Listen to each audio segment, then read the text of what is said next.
Hi, this is Dr. Collins Jones. Welcome to segment 3 of my video series on measurement, significant figures, and basic data analysis. In this segment, we're going to cover measuring devices and prefix calculations in the biotechnology laboratory. For this particular slide, really this is sort of just a quick vocabulary to give you the names of the things that we use to make common measurements.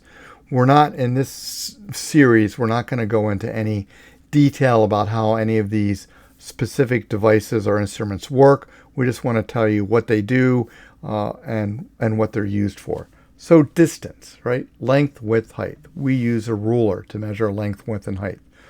What are the kind of distances we may need to measure? We might need to measure how far a particular band has migrated in a DNA gel or a protein gel. We may need to measure the length of a chromatography column or the diameter of a chromatography column. So distance measurements are made in the biotechnology lab. Mass. We measure mass or weight using electronic balances most often, right? And so we need, for example, to weigh out the amount of a solid in order to prepare a buffer. We may need to weigh an animal to see whether or not it's gained or lost weight during a particular treatment. We may need to weigh the tissue of an animal, for example, a liver, in order to estimate whether there's any toxicology. So oftentimes, if animals are fed toxic substances, their livers increase in weight because the liver is trying to detoxify whatever the animal has been given. And this is an easy place to point out that whenever we have a measuring device, we need to make sure that it's calibrated. We need to make sure that it is reading correctly. So to do that, we use a standard, right? And in this case, we have a set of standard weights, right? And these are weights that each of these weigh a specific amount, and they are guaranteed to be correct. So maybe this is a 100-gram weight, and so before I start any of my actual data analysis, recording data, right, I would take this weight, put it on the balance, and make sure that the display here reads 100 grams, so that it corresponds to the weight of our standard weight. So 100 grams standard weight, the display should read 100 grams. If it doesn't read 100 grams, then the balance needs to be repaired. We need to do a service call, have someone come out and recalibrate the balance. And of course, to do this type of calibration, to do this sort of testing, this is what the metrology people do, right? Remember, we talked about that in a previous segment. And this has to be thoroughly documented, and there is often a standard operating procedure, a set of directions about how to do this calibration. Okay, let's look at volume then. Here we have micropipettes, right? Micropipettes measure microliter volumes, less than a mil. Then we have serological pipettes, graduated cylinders, and volumetric flasks. So these are generally used for measuring things in the milliliter to liter range. So frequently, serological pipettes, for us, not more than 25 mils, but you can get serological pipettes that will dispense up to 100 mils, but we have problems with that. Graduated cylinders can go anywhere from 5 or 10 mils up to 2 to 4 liters, and the same with volumetric flasks. You can get 5 mil to 4 liter volumetric flasks. Okay, above 4 liters, we generally do things by weight, so we weigh the liquid and then we use the density to convert that into the corresponding volume. Temperature, measured by thermometers. Here we have a liquid thermometer, and here we have a thermocouple thermometer where there's two different metals in here. As the temperature changes, a current is generated, and that's displayed as a temperature.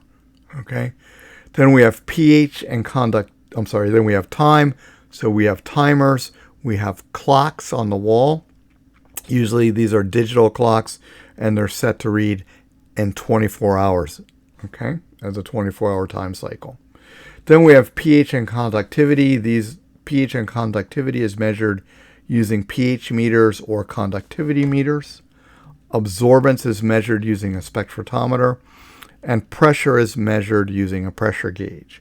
So again, I want to point out that if you are working in a regulatory environment, if you were working in a regulatory environment, you must calibrate, you must check all of your instruments on a regular basis using a standard operating procedure to ensure that they are providing accurate or truthful readings. And to do that, you're going to use either ASTM, the American Society for Testing and Materials, or NIST, the National Institute of Standards and Technology, certified standards. So these are things that one or the other of these organizations produce.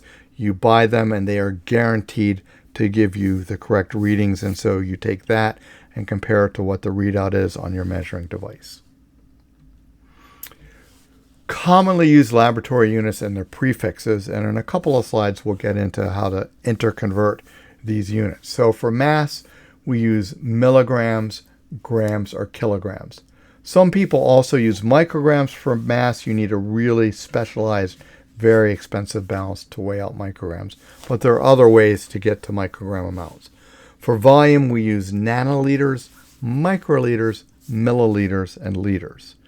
And I want to note here that NIST, the National Institute of Standards and Technologies, recommends that you use capital L, not lowercase l, when you're dealing with volume. So it's nanoliter, lowercase n, capital L. Microliters, mu, capital L.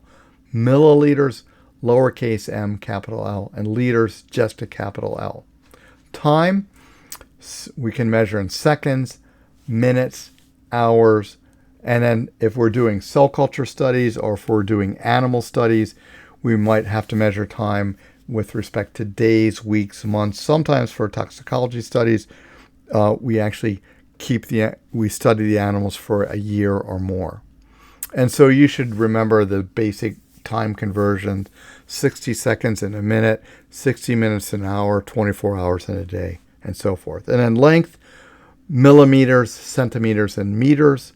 And temperature in the lab is measured in degrees Celsius. So along those lines, I thought it would be a useful thing to review some important temperatures that you may encounter throughout your scientific career. These are temperatures that you probably already know, but if you don't, you should know these. These should be committed to memory. So 100 degrees centigrade is the boiling point of pure water at 1 atmosphere of pressure. So remember, as the pressure decreases, so does the boiling point. I like to go hiking. If I'm in the mountains above 10,000 feet, I need to boil the water for a longer period of time in order to rehydrate my food, because the water is boiling at less than 100 degrees centigrade.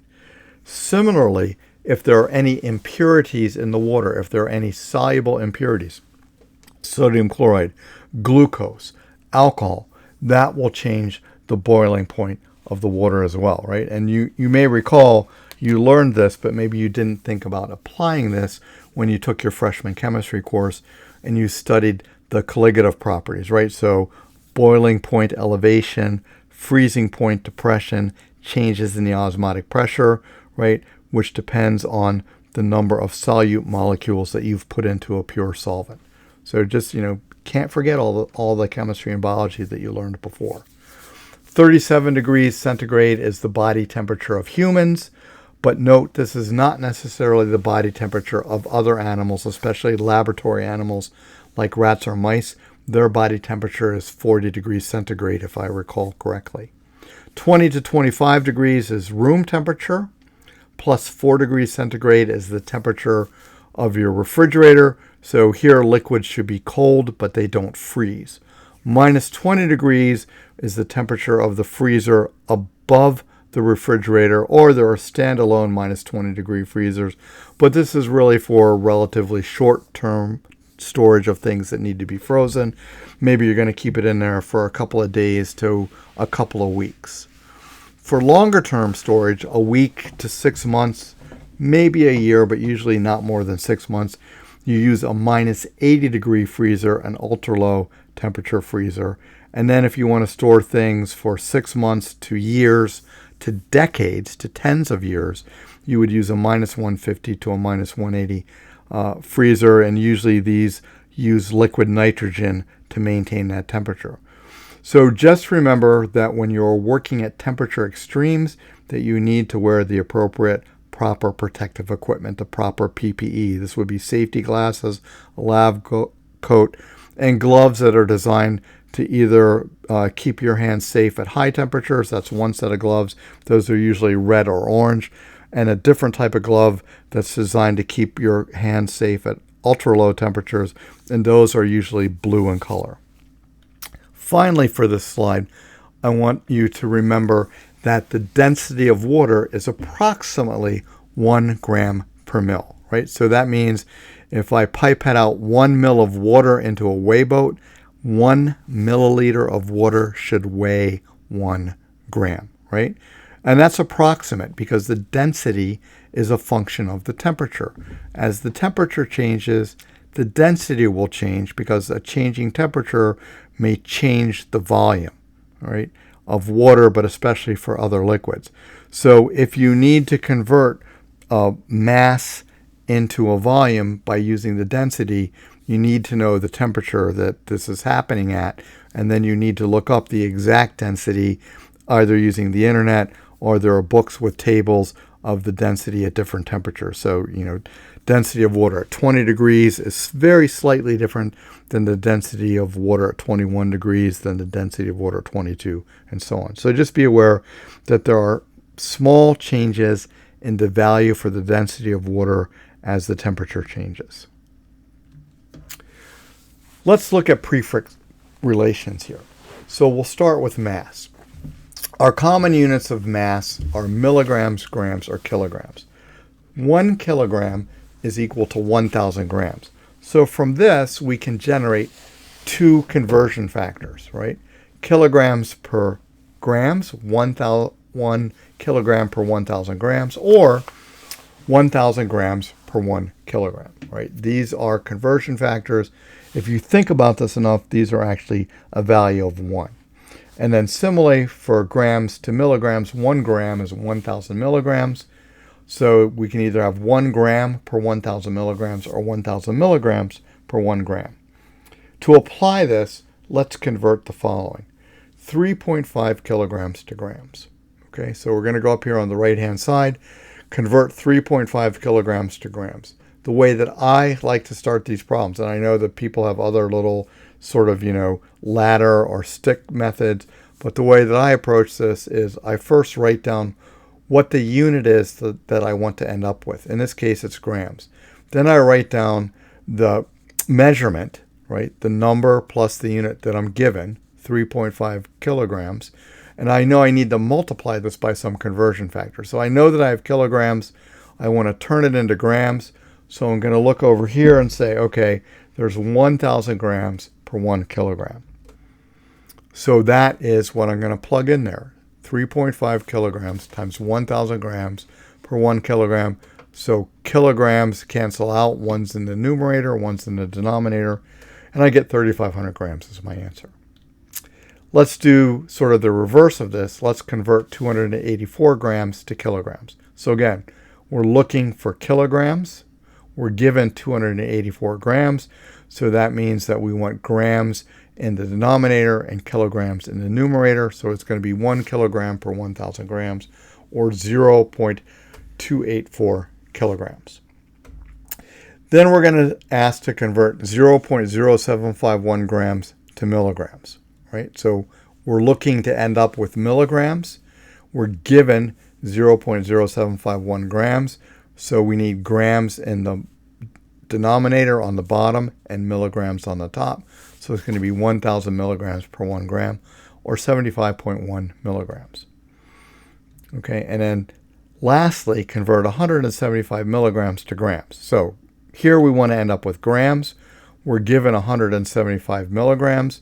So it's going to be 175 times 1 gram per 1,000 milligrams, right? Milligrams is in the numerator here, right? So we want it in the denominator and the conversion factor, and that gives us 0.175 grams. Same thing for volume here. So let's look at units of volume. We can have microliters, milliliters, or liters. So 1 liter is 1,000 mils.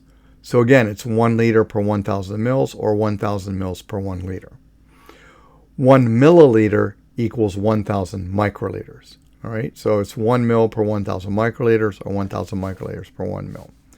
Sometimes our micro sign here, the mu, is represented by a lambda when we're talking with volumes. All right, I know if you've had chemistry, physics, this is the same symbol that people use for wavelength, but in the lab when we're talking about volumes, sometimes people write this sort of upside down Y because they find it easier to write than mu. And then sometimes, especially me, if I'm lazy, I just write the letter U. It's not correct. I'm not encouraging it, but just know, especially if you're in a research lab, that people may use these alternate symbols for microliters.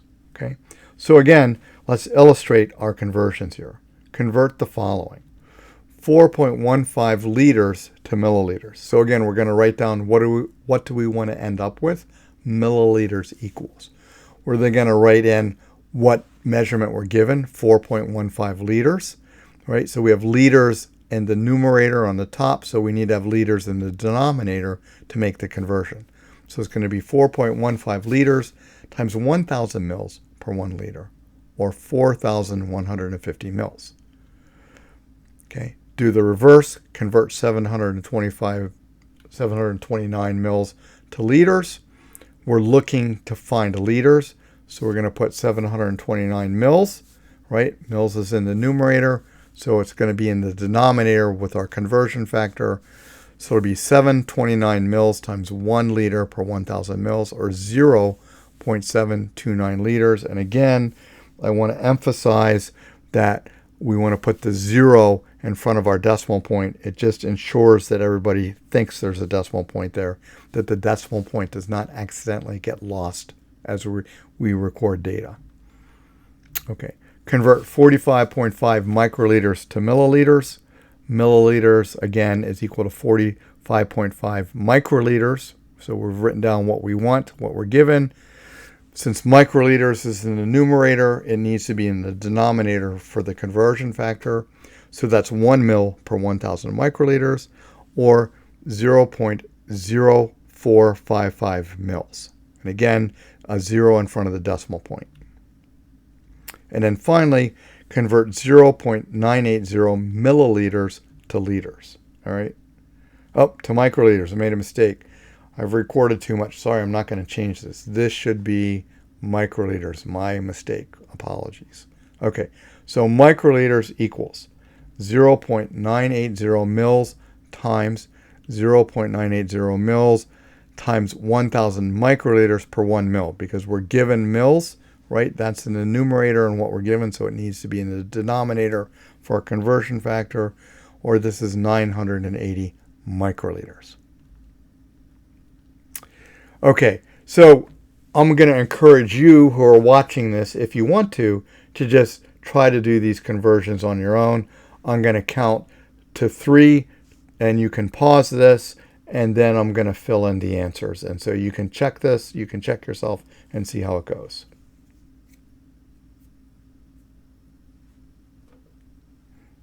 Okay, I'm back. Maybe that's a little more than 3. So first answer, 38 microliters. Next answer, 175.0. Remember, we got to keep that 0 because the 0 is here, and this will become clearer when we cover significant figures in an upcoming segment. 612 milligrams, 0.0753 mils, 450 microliters, 1,200 grams, 635.1 microliters, 3.2010 mils, 0.712 grams, and 0.005283 milliliters. Okay? And so you should be, if you're in my classroom, in my labs, by the time you've finished our program, you should be able to do these conversions quite easily. There shouldn't be any hesitation, and you should also be able to look at a conversion and see if it's been done correctly or not. All right.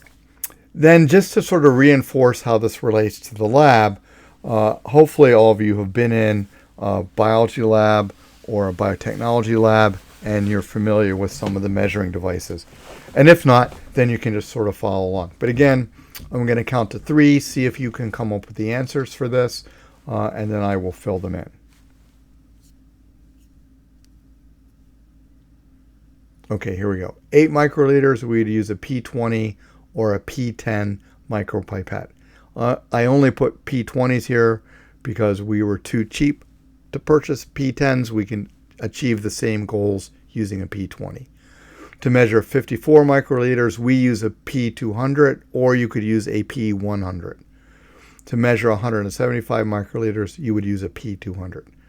To measure 680 microliters, you would use a P1000. To measure 4.3 mils, I would use a 5 mil serological pipette. To measure 8.6 mils, I would use a 10 mil serological pipette. To measure 54.3 mils, I would use a 100 mil graduated cylinder. Some people may use a 100 mil serological pipette, but for us at least, with our electronic pipette aids, it's very difficult to maintain enough suction that because of that weight at 50 mils, some of the liquid just drips out the bottom of the pipette, and it's not an accurate weighing. So I recommend that we use 100 mil graduated cylinder.